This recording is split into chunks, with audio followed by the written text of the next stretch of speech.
Hello Heisters, it's Cobra here back with another build video. This time I'm covering the only stealth build you will need for Payday 3. Now some of you may know I have made this video before, but I got asked to make a new one. Now that there are new very useful skills for stealth and more skill points. So let's jump right into it, starting with the loadout itself. For primary, I run whatever gun I want to level up, since it really does not matter at the slightest which gun you are using, if you're planning on stealthing.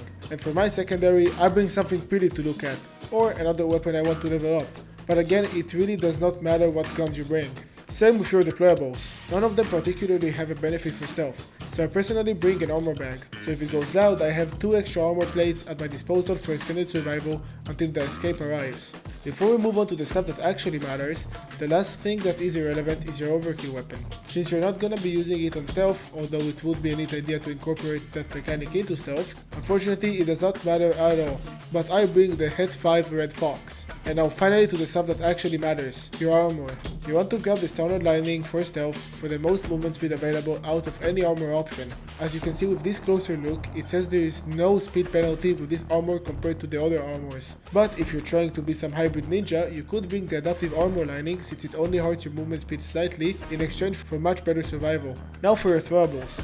None of them matter for stealth except for throwing knives, which have a few skills that synergize with them, and they could prove very useful if you're bringing 2 guns to level up while stealthing and can't bring a suppressed weapon. Tools are arguably the most important pick here, except for the skills of course, and I deeply recommend the ECM jammers, paired with the skills I am going to show soon. You can also bring micro cams if you like tracking guards down, or motion sensors if you like Payday 2 C4 marking mode and want to protect checkpoints like the stairs in No Rest for the Wicked, but I think micro cams do a better job at that since the motion sensors are limited to 15 marks each. Lastly, the most important part of any build, the skills. You want to start with Infiltrator Aced. First of all, to unlock the rest of the tree and to get the Aced perk, which gives you rush whenever you start getting detected, which is very helpful. Next up, Quick Fingers helps you with opening lockpicks, like No Rest for the Wicked, or just quickly open doors as escape paths. Anyways, very important skill, it's a must have. Bagger is a skill I personally like a lot, since you can get rush from small loot pockets like jewelry and then loot bags much faster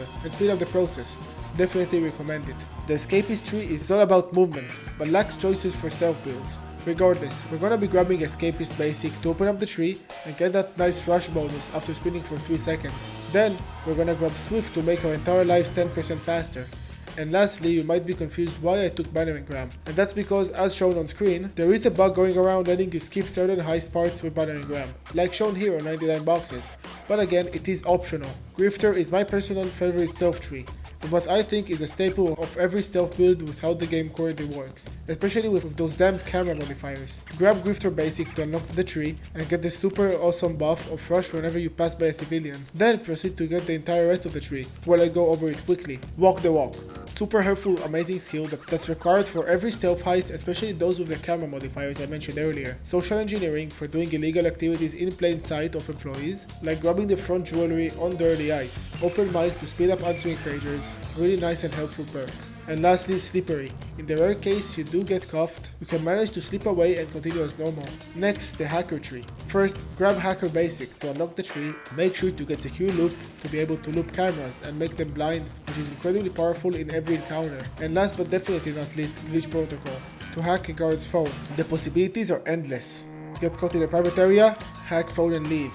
Get caught in a secure area, hack phone and go into searching. But keep getting cuffed. Can't pass by a guard? Hack his phone and sprint right along his face. This skill is a must-have for every stealth build to not only speed up everything but also occasionally save you from otherwise unsalvageable situations. What's next is completely optional. I personally like marking guards, civilians and even cameras sometimes. So I grab Strategist Ace to mark up to 3 targets simultaneously, as well as increase their marking time by 40%. It is completely interchangeable though, as it is a personal favorite of mine and not required for most runs. Transporter feels like it came out last month, but it's actually already been ages, and 3 new skill lines already released after it. Start by grabbing Transporter Basic to unlock the tree, and right after it, grab Beast of Burden to move bags with no movement penalty. I'll make it faster. Powerlifter to carry 2 bags and make the bag moving process much faster, and Catapult to make the bag moving process much faster. Have you noticed something in common? This entire tree helps you speed up the entirety of bag moving by over 2 times the normal time. It is a must-have on heists like Golden Shark, and in my opinion, Powerlifters should be in every build. regardless of heist or weaponry. Remember when I talked about how good ECMs are earlier? Well, now is your time to shine. Grab a Scrambler so you can hack those pesky drones on syntax error and unlock the rest of the Scrambler tree. Then skip ahead to extra pockets to get 50% extra tools in your pocket. In our case, one more ECM, so we can have two. And the most important skill, Cam Distortion. Cam Distortion lets you place your ECMs next to cameras in order to completely disable them permanently for however long you wish. But you say, what if I don't want it blocked anymore? What if I want to move my ECM? Well, you just grab Full Recall, the last perk in the Scrambler tree, and as long as you don't activate your ECMs, you can pick them right back whenever you wish. These skills paired with camera looping can block so many cameras that the camera guy might as well be blind. The last tree, the new Assassin skill line, does have some good things to show for itself when used in a stealth build. Start by grabbing Assassin Basic to unlock the rest of the tree, then grab Skimming the Ground to move 20% faster when crouched. With the footage shown on screen, it honestly feels like I'm faster crouched than when I'm walking, which is super helpful for stealth on high sec turbine station. And the final, last skill for the best stealth build in the entirety of Payday 3 is Drop Cloth. Drop Cloth might seem like a short note to end this video on, but trust me, this skill since its release saved me dozens of times. Being able to kill a guard in the middle of a huge crowd and quickly nab him up to 10 seconds later with zero repercussions is overpowered to the point it's funny. Now, sometimes it will annoy you having to wait over 10 seconds to answer a measly pager you killed on purpose, but when it works wonderfully and turns some game overs into completed runs. Before I end this video off, I'm going to show you some skills you can get if you prefer them over some others I've shown. You can take off points from, for example, Strategist and grab, for example, Retriever if you want to retrieve your throwing knives, so you can use them as lures for guards. You can also grab Blade Bouncer to upgrade your throwing knives further, even though I think this is pretty useless. You can do it. The last upgrade for your throwing knives is extra munitions, doubling your capacity of them for even more throwing knives, which is actually very useful in certain situations to lure guards off. Another interesting perk you can grab is, well, first of all, Manipulator Basic to unlock the rest of the tree and tie down civilians faster, and you can get the Menacing skill so you can get guards to surrender instead of killing them, as a further substitute to bring in 2 non-suppressed weapons and no throwing knives, or if you just want to be a pacifist. Note that you will still have to answer their pager.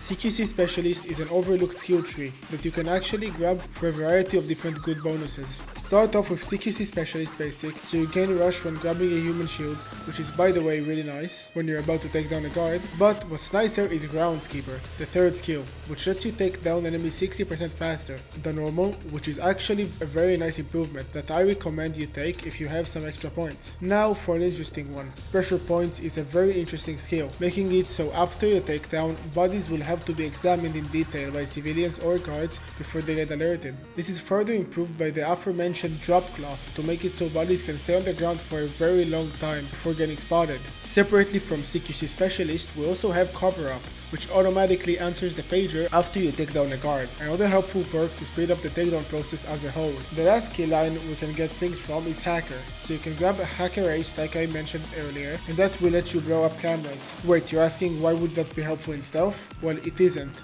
but the Ace version also grants you 1 additional runtime, which lets you loop 1 additional camera for example, which is very helpful. So I would say this extra skill point is very useful for the passive 1 extra runtime. You can also get Appliance Breach to activate lures from afar, but I don't know if it's just me, but I never use lures in Payday 3. But if you use them, good on you. Maybe this will work out well for you. After that we have Routed Ping, which is another semi-mediocre skill that can work in very niche situations, that lets you make a camera mark guards that pass by. I guess it's helpful for solo players or if you want to bring both motion sensors and ECMs. At the very last we have Signal Catch, which is actually quite good to have. It lets you answer pagers while being away from a guard you killed, as long as you have line of sight of him. Imagine that with Pressure Points and Drop Cloth. That body can stay there forever. That's it for this video guys. I hope I helped you with this stealth guide, since a few of you asked me to make one, now that there is a flood of new players coming in. But if I helped you, please consider leaving a like and a sub. It really helps me a lot, and if you're new here, welcome to our community. Thanks for watching and I'll see you in the next one. Peace.